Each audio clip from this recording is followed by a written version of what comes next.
España, siglo XVI, siglo de oro. Un país que se abre a un mundo nuevo al encontrar, más allá de donde nada más allá parecía existir, tierras ignotas, ínsulas extrañas que empujan a hombres y mujeres, sobre todo de Castilla, a una aventura, a un viaje, a una conquista llena de luces y sombras. La espada, pero también la cruz.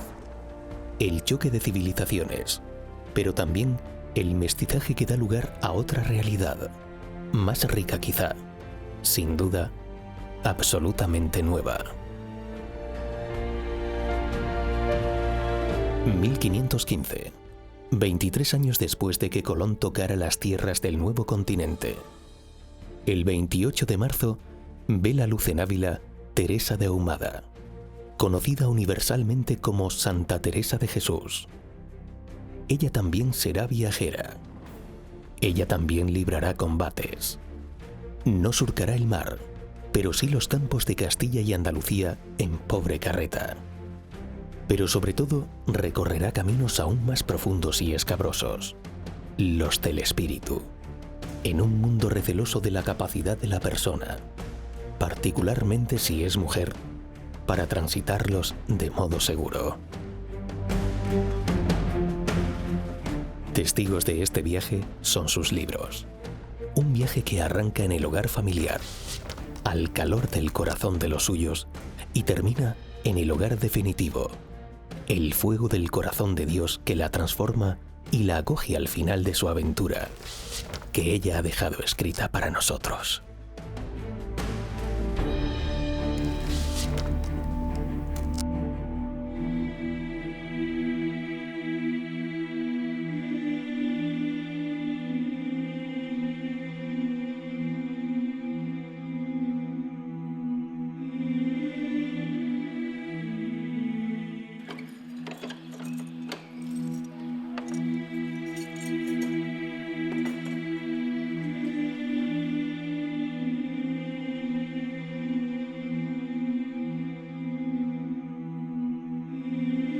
El 4 de octubre de 1582 muere Santa Teresa, hija de la Iglesia, en este monasterio de Alba de Tormes, fundado por ella misma 11 años antes. Más tarde, su sepulcro se convertirá en lugar de peregrinación y de encuentro con la Santa Abulense. De hecho, aquí también se conservan las reliquias de su corazón trasverberado y de su brazo de escritora. Pero ciertamente no es este el único modo de encontrarnos y de conocer a la Santa Mística abulense. No es difícil hallarla entre las piedras del convento de los Carmelitas Descalzos, conocido popularmente como el convento La Iglesia de la Santa, construido precisamente sobre lo que fuera el solar de su casa natal.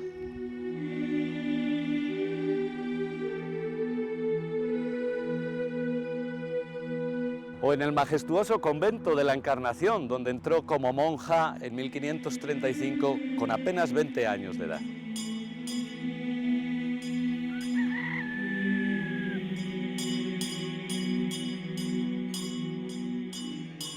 Y se encontrará con ella sin duda quien visite el monasterio de San José de Ávila, su primera fundación del Carmelo Descalzo en 1562. O la fundación de Medina del Campo en 1567 y en 1568 Malagón, Valladolid. En ese mismo año la fundación de los frailes descalzos en Duruelo, tan anhelada y deseada por Teresa. Y a partir de ahí otra larga serie de fundaciones que la llevarán a Toledo, a Sevilla. Y no solo lo hará viendo los edificios en los que se asientan dichas fundaciones, sino encontrando en ellas las comunidades de sus hijos e hijas, que son también palabra viva de Teresa.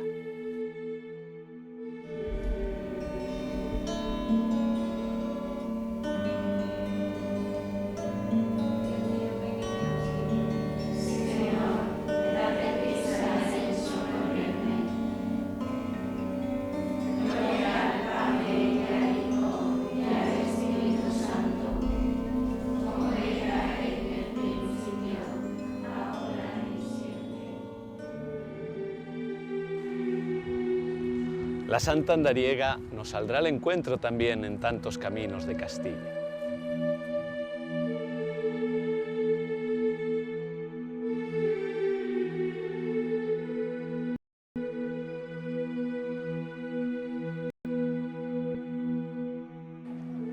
Pero el modo más seguro y cierto de acercarnos a Teresa y de conocerla, y así lo reconoció el mismo Fray Luis de León, es recorrer la ruta de su obra, sumergirnos en la lectura de sus palabras.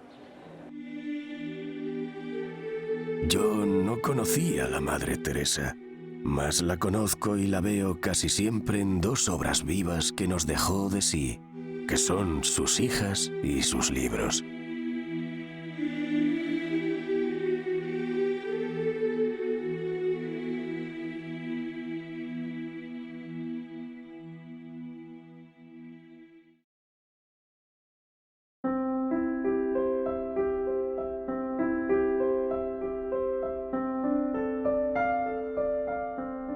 Santa Teresa era una lectora infatigable. Ya desde su adolescencia fue una gran amante y lectora de los libros de caballería. Era mi madre aficionada a libros de caballerías y no tan mal tomaba este pasatiempo como yo le tomé para mí, porque no perdía su labor, sino desenvolvíamonos para leer en ellos. Yo comencé a quedarme en costumbre de leerlos y parecíame no era malo con gastar muchas horas del día y de la noche en tan vano ejercicio, aunque escondida de mi padre. Era tan en extremo lo que en esto me embebía que si no tenía libro nuevo no me parecía tenía contento.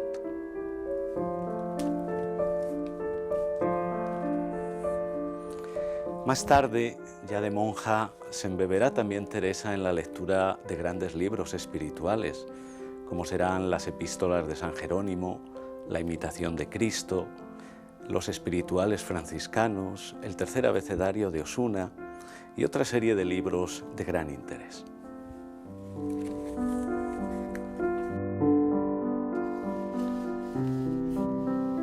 Cuando iba, me dio aquel tío mío que tengo dicho que estaba en el camino un libro, llámase Tercer Abecedario, que trata de enseñar oración de recogimiento. Y puesto que este primer año había leído buenos libros, que no quise más usar de otro, porque ya entendía el daño que me habían hecho. No sabía cómo proceder en oración ni cómo recogerme, y así holguéme mucho con él, y determinéme a seguir aquel camino con toda mi fuerza. Con la publicación del Índice de Libros Prohibidos en 1559, Santa Teresa verá cortado con dolor el acceso a muchas de estas fuentes espirituales. Cuando se quitaron muchos libros de romance que no se leyesen, yo sentí mucho porque algunos me daban recreación leerlos y yo no podía ya por dejarlos escritos en latín. Sin embargo, esto no supondrá una tragedia irreparable. Teresa, cuando leía, no lo hacía simplemente por motivos intelectuales, sino que fundamentalmente buscaba lecturas selectivas que pudieran llenarla y orientar su propia vida espiritual.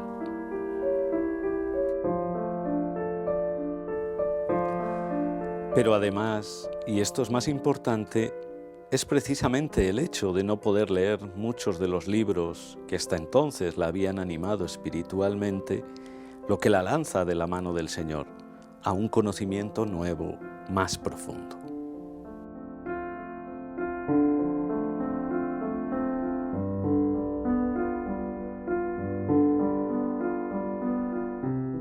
Me dijo el Señor: no tengas pena, que yo te daré libro vivo. Yo no podía entender por qué me había dicho esto. Después lo entendí muy bien. Y ha tenido tanto amor el Señor conmigo para enseñarme de muchas maneras, que muy poca o casi ninguna necesidad he tenido de libros. Su Majestad ha sido el libro verdadero a donde he visto las verdades. Bendito sea tal libro que deja imprimido lo que se ha de leer y hacer, de manera que no se puede olvidar. ¿Quién ve al Señor cubierto de llagas y afligido con persecuciones, que no las abrace y las ame y las desee? ¿Quién ve algo de la gloria que da a los que le sirven, que no conozca es todo no nada, cuando se puede hacer y padecer, pues tal premio esperamos? ¿Quién ve los tormentos que pasan los condenados, que no se le hagan deleite los tormentos de acá en su comparación, y conozca lo mucho que deben al Señor en haberlos liberado tantas veces de aquel lugar?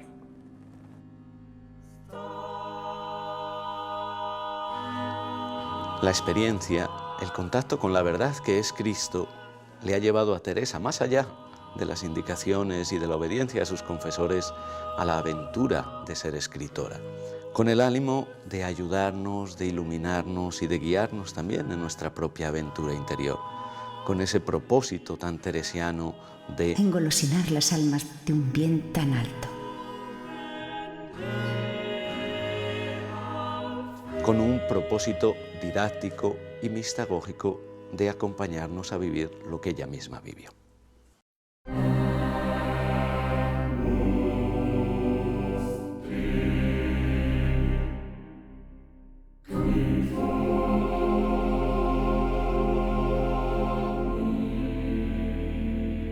Teresa es, pues, maestra, y su pedagogía consistirá en hacerse transparente para que la palabra que ha escuchado y la experiencia que ha realizado lleguen a todos sus lectores, y así puedan participar en ella. Así como madre que enseña a sus hijos, se dirigía a las primeras carmelitas y se dirige también hoy a nosotros. Pues lo que quiero ahora aconsejaros, y aún puedo decir enseñaros, porque como madre, con el oficio de priora que tengo, es lícito. Su escritura evoca los coloquios tenidos con sus hijas. Leer a Teresa es conocer a Teresa. Muchas veces os lo digo y ahora lo escribo aquí. Sus escritos están marcados por un tono coloquial y conversacional, al punto de que quienes la conocieron confiesan que leyéndola les parece estar oyéndola hablar. Así diría Fray Luis de León. Porque ninguna vez me acuerdo leer en estos libros que no me parezca oigo hablar a vuestras reverencias, ni al revés, nunca las oí hablar que no se me figurase que leía en la madre. Así leerla es escucharla, por cuanto, aunque nadie puede escribir como habla, en lo que nos cuenta hay una gran influencia del lenguaje hablado.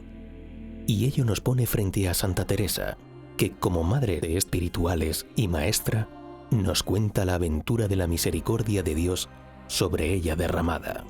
Sea bendito por siempre que tanto me esperó, a quien con todo mi corazón suplico me dé gracia, para que con toda claridad y verdad yo haga esta relación que mis confesores me mandan. Y aún el Señor, sé yo, lo quiere muchos días sino que yo no me he atrevido. En sus libros, Santa Teresa abre su vida y experiencia, humilde y sincera, a los ojos del lector.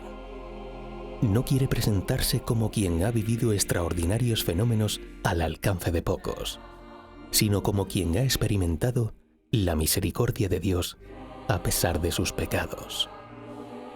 Quisiera yo que, como me han mandado y dado larga licencia para que escriba el modo de oración y las mercedes que el Señor me ha hecho, me la dieran para que, muy por menudo y con claridad, dijera mis grandes pecados y ruin vida.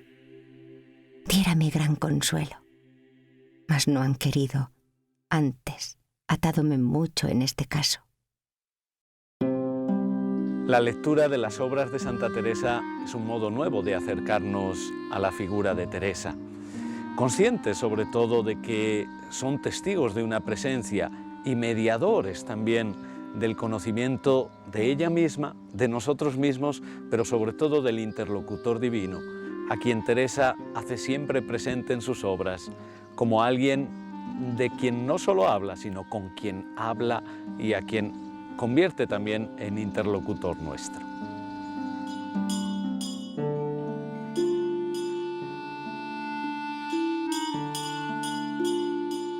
Que muchas cosas de las que aquí escribo no son de mi cabeza, sino que me las decía mi Maestro Celestial. Es excelente doctrina esta y no mía, sino enseñada de Dios, y así querría que personas ignorantes como yo la supiesen. El Señor hoy, acabando de comulgar, me puso estas comparaciones y enseñó la manera de decirlo, y lo que ha de hacer aquí el alma, que, cierto, yo me espanté y entendí en un punto. Podemos realizar una lectura, por tanto, tan receptiva y vibrante como la que solía hacer ya su primer editor, Fray Luis de León. Y así, siempre que los leo, me admiro de nuevo, y en muchas partes de ellos me parece que no es ingenio de hombre el que oigo, y no dudo sino que hablaba el Espíritu Santo en ella en muchos lugares, y que le regía la pluma y la mano, que así lo manifiesta la luz que pone en las cosas oscuras y el fuego que enciende con sus palabras en el corazón que las lee.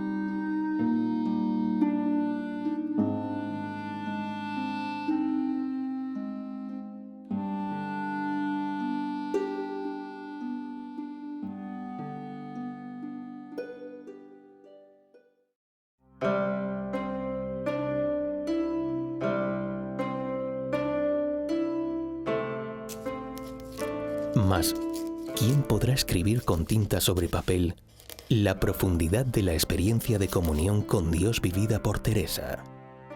Ella misma reconoce la dificultad del empeño. Porque una merced es dar al Señor la merced, y otra es entender qué merced es y qué gracia. Otra es saber decirla y dar a entender cómo es. Oh Jesús, ¿quién pudiera dar a entender bien a vuestra merced esto? ¿Qué valiera aquí ser filósofo para saber las propiedades de las cosas y saberme declarar? Que me voy regalando en ello y no sé decir lo que entiendo y por ventura no lo sé entender. Mas, ¿qué de cosas se ofrecen en comenzando a tratar este camino? Ojalá pudiera yo escribir con muchas manos para que unas por otras no se olvidaran. Quiero me declarar más, porque estas cosas de oración todas son dificultosas, y si no se halla maestro, muy malas de entender. Y esto hace que aunque quisiera abreviar, y bastaba para el entendimiento bueno, de quien me mandó a escribir estas cosas de oración, solo tocarlas, mi torpeza no da lugar a decir y dar a entender en pocas palabras cosas que tanto importa declararla bien. Que como yo pasé tanto, es lástima a los que comienzan con solos libros, que es cosa extraña cuán diferentemente se entiende lo que después de experimentarlo se ve.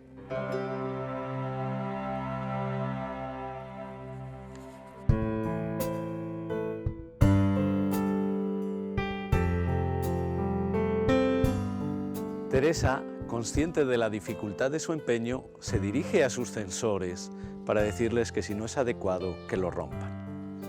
Yo digo lo que ha pasado por mí como me lo mandan, y si no fuere bien, rompéralo a quien lo envío, que sabrá mejor entender lo que va mal que yo.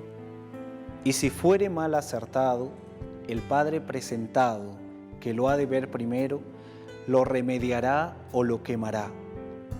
Y yo no habré perdido nada en obedecer a estas siervas de Dios, y verán lo que tengo de mí cuando su majestad no me ayuda. Y en ocasiones tiene la impresión de que mejor sería no decir nada. ¿Cómo os podría yo decir la riqueza y tesoros y detalles que hay en las quintas moradas? Creo fuera mejor no decir nada de las que faltan, pues no se ha de saber decir, ni el entendimiento lo sabe entender, ni las comparaciones pueden servir para declararlo. Dos tensiones le ayudarán, sin embargo, a mantenerse firme en medio de la inefabilidad de la experiencia mística. De una parte, el amor a sus hermanas y de otra parte, el deseo, el anhelo de tantos que buscan la verdad. Díjome quien me mandó a escribir que como estas monjas de estos monasterios de Nuestra Señora del Carmen tienen necesidad de que en algunas dudas de oración las declare, y que le parecía que mejor se entienden el lenguaje unas mujeres de otras, y con el amor que me tienen les haría más al caso lo que yo les dijese. Tiene entendido por esta causa será de alguna importancia si se acierta a decir alguna cosa, y por esto iré hablando con ellas en lo que escribiré, porque parece desatino pensar que puede hacer al caso a otras personas.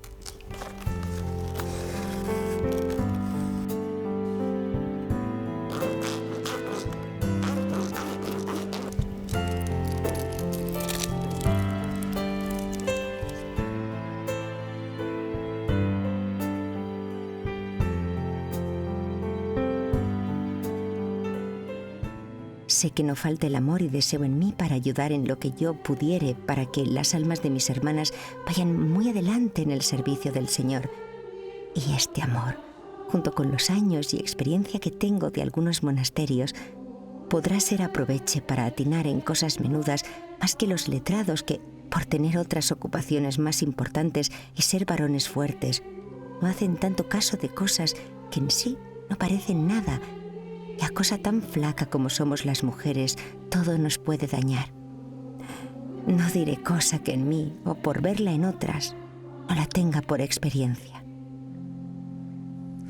Sobre este aspecto, Santa Teresa escribe todavía: como está dado a entender esto de contemplación muy largamente, lo mejor que yo lo supe declarar en la relación que tengo dicho escribí, para que viesen mis confesores de mi vida, que me lo mandaron.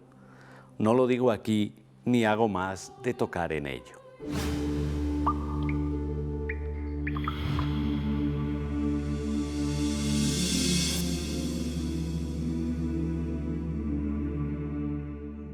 Las que hubierais sido tan dichosas que el Señor os llegue a estado de contemplación, si le pudieseis saber, puntos tiene y avisos que el Señor quiso acertase a decir, que os consolarían mucho y aprovecharían, a mi parecer, y al de algunos que le han visto, que le tienen para hacer caso de él. Qué vergüenza es deciros yo que hagáis caso del mío.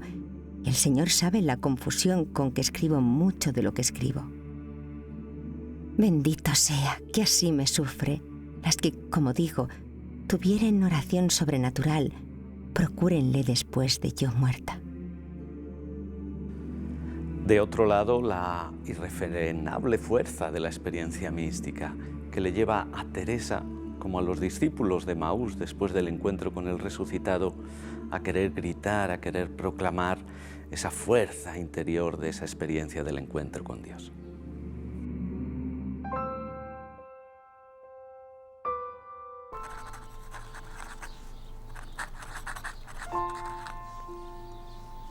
Oh, quien diese voces por él para decir cuán fiel sois a vuestros amigos. Qué señorío tiene un alma que el Señor llega aquí. Querría dar voces para dar a entender qué engañados están. Y aún así lo hace algunas veces, y lluévenle en la cabeza 1000 persecuciones, tiénenla por poco humilde, y que quiere enseñar a de quien había de aprender, en especial si es mujer. O como la samaritana que dejó al mismo Señor para anunciar esa buena noticia a sus paisanos. Precisamente nos encontramos junto a este cuadro que estaba en la casa paterna de Santa Teresa y que nos representa esta escena de la mujer samaritana en el pozo con Jesús. Acuérdome ahora lo que muchas veces he pensado de aquella santa samaritana. Qué herida debía de estar de esta hierba, y cuán bien había comprendido en su corazón las palabras del Señor, pues deja el mismo Señor porque ganen y se aprovechen los de su pueblo, que da bien a entender esto que voy diciendo, y en pago de esta gran caridad mereció ser creída y ver el gran bien que hizo nuestro Señor en aquel pueblo. Iba esta santa mujer con aquella borrachez divina dando gritos por las calles.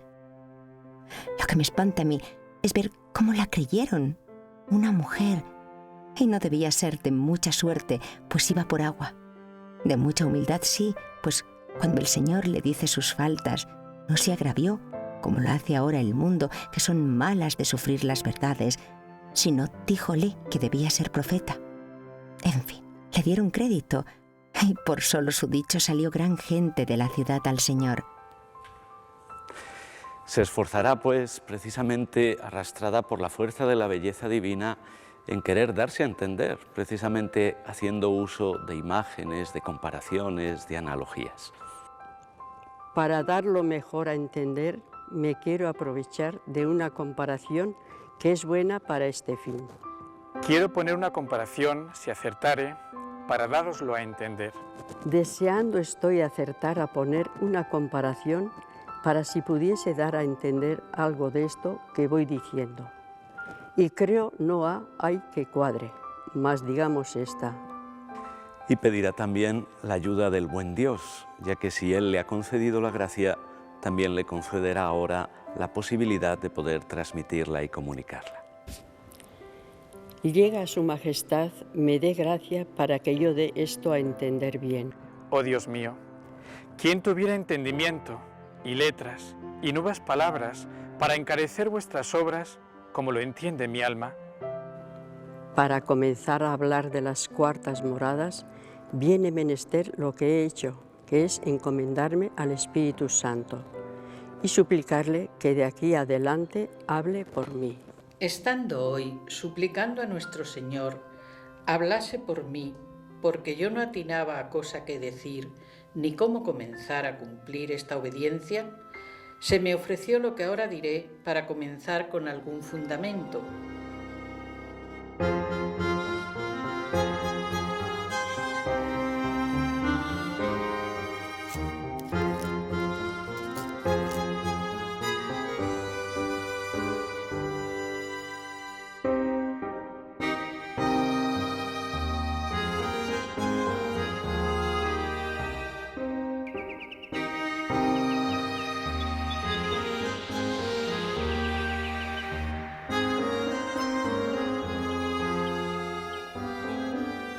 Heme atrevido a concertar esta mi disparatada vida.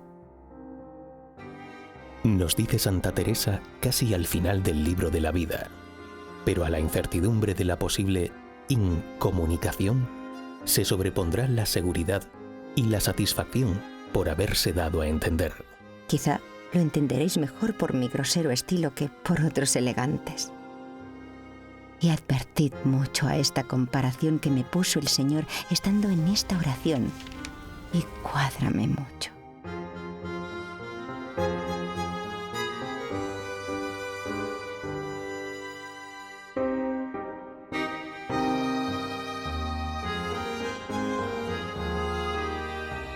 Satisfacción especialmente notoria al finalizar el castillo interior o libro de las moradas, que califica de joya más perfecta que vida en carta de 7 de diciembre de 1577 al padre Gaspar de Salazar, usando un delicioso lenguaje críptico.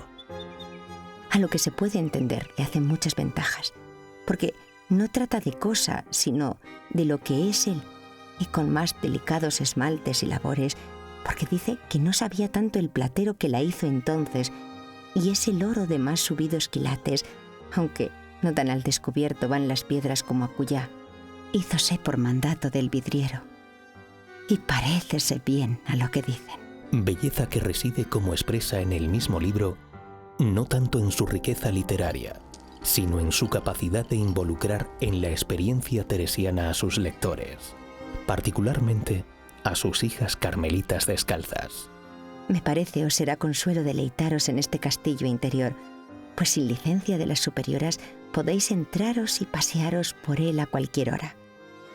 Después de acabado, me ha dado mucho contento y doy por bien empleado el trabajo, y aunque confieso que ha sido harto poco. Y el mismo Señor la confirmará en la seguridad de haber comunicado su tesoro, de haber cumplido su misión y haber sido instrumento por la que la acción y la palabra divina llegarán a otros. Suplicando yo a su majestad fuese así y que de nuevo comenzase a servirle, me dijo: buena comparación has hecho. Mira, no se te olvide para procurar mejorarte siempre. Querría saber declarar la diferencia.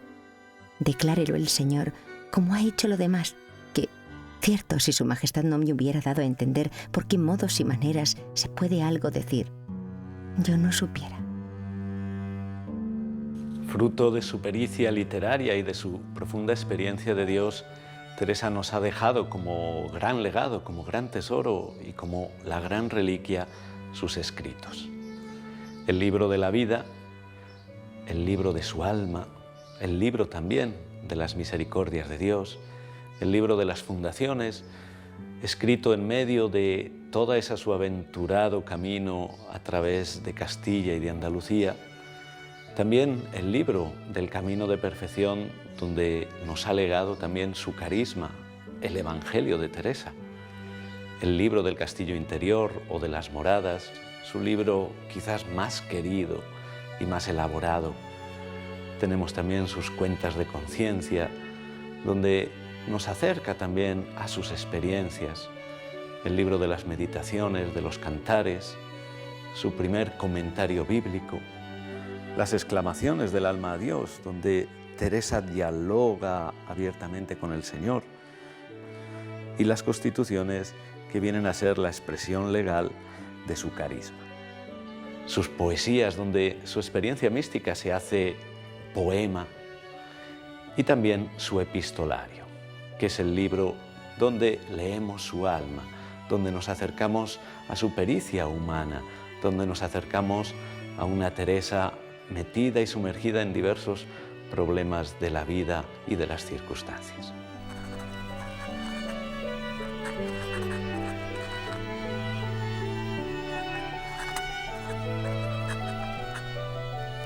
A nuestra vista están, como joyas preciosas, como tesoros ocultos que estamos llamados a descubrir para llegar a saber así quiénes somos, cuál es nuestro origen y a dónde estamos llamados. 何も言うべきことが見つからず、また従順のあすこの仕事をどこから始めてよいかわからないままに、今日宮主に私を通してご自分でお語りください。 Estando hoy suplicando a nuestro Señor hablase por mí, porque yo no atinaba a cosas que decir ni cómo comenzar a cumplir esta obediencia, se me ofreció lo que ahora diré para comenzar con algún fundamento, que es considerar nuestra alma como un castillo todo de diamante o muy claro cristal, a donde hay muchos aposentos, así como en el cielo hay muchas moradas. Insofar as I can understand, the door of entry of this castle is by prayer and reflection. I don't mean to refer to mental prayer more than vocal prayer, for since vocal prayer is prayer, it must be accompanied by reflection. Porque a quem não adverte com quem fala e o que pede, e quem é a quem pede e a quem, não a chamo eu oração, ainda que muito mexa os lábios. Porque aunque algunas veces sí será, aunque no lleve este cuidado, mas es habiéndole llevado otras. إلا أن من تعود مخاطبة الله عز وجل كما يخاطب عبدا له فلا ينظر حتى إذا كان كلامه جافيا بل ينطق بما يرد على لسانه وبما تعلمه لأنه ردده مرارا فلا أعد عمله هذا الصلاة بل عسى أن لا يمارسها أي مسيحي على هذا النحو. Quant à vous, mes sœurs, j'espère de la bonté de Dieu que vous n'agirez jamais ainsi. Vous êtes d'ailleurs habitués à vous occuper des choses extérieures. Et c'est là un très bon moyen pour ne point tomber dans un tel abrutissement. 나에게 순명을 요구하는 이 일을 어떻게 시작해야 옳을지, 무엇을 말해야 좋을지 모르기 때문에 나는 오늘 주께 빌면서 내 대신 말씀해 주셔서 하고 있노라니 문득 한 가지가 떠올랐습니다. perché altrimenti non saprei come farvi intendere, nel modo che le intendo io, certe cose interiori riguardanti l'orazione. Y aún plega al Señor que atine a decir algo, porque es bien dificultoso lo que querría daros a entender si no hay experiencia. Si la hay, veréis que no se puede hacer menos de tocar en lo que plega al Señor no nos toque por su misericordia.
Ed è di questi segreti che ci parla la dottrina di Teresa.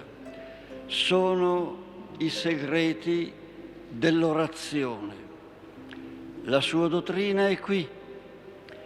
Ella ha avuto il privilegio ed il merito di conoscerli questi segreti per via di esperienza vissuta nella santità di una vita consacrata alla contemplazione e simultaneamente impegnata nell'azione, e di esperienza insieme patita e goduta nell'effusione di straordinari carismi spirituali.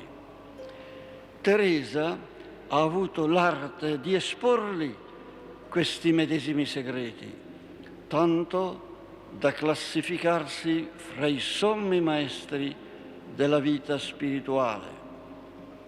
Non indarno la statua che colloca come fondatrice la figura di Teresa in questa basilica reca l'iscrizione che ben definisce la santa, Mater Spiritualium.